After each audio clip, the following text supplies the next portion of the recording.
All right, so one of the keys to creating a consistent motion is making sure that we're in balance. And usually when we think about balance, we just think about, okay, I'm gonna make sure that my feet like are 50-50. Well, number one, that might not be true.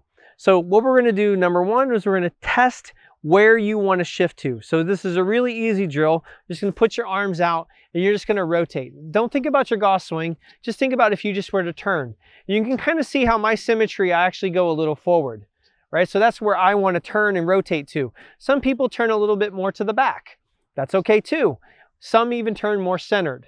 That's what everybody wants us to do, but we gotta understand is where you go is very individual. Okay, again, if you go to the rear, you're probably going to start a little bit more weight in your back foot. If you go forward like me, you're going to have a little bit more weight in your front foot. Okay, so again, so we go 60-40 on the front, 60-40 on the back, or if we turn center, it's probably going to be 50-50. Now when we talk about balance as well, it's not just left and right, it's actually front to back. So what's going to be really important is how I go into my posture. Okay, so what I see all the time is everybody goes into knee bend. And when we go into too much knee bend, all our weight goes into our tip toes. We don't want to do that. Okay, our ball's not moving. I don't need to be able to be reactive to that.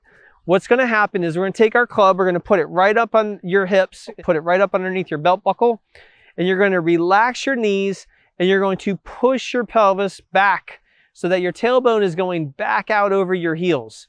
You should feel pretty balanced when you do this, very centered right in the laces of your shoes. So again, so we want to make sure that we have balance from front to back, heel to toe, and left and right. Again, depending on where you pivot, you're going to start with your weight either slightly forward, slightly back, or 50-50. But our balance is very important because that's going to promote mobility, okay? Again, we don't have to be flexible to be mobile, but if I'm going into my knee bend, I can't really turn as much. And that's going to affect my motion, my power, and my timing of my golf swing. So again, really 3 stations we have to be aware of. Balance is at address, at the top, and into the finish. Get those 3 down, you're on your way to creating a consistent motion.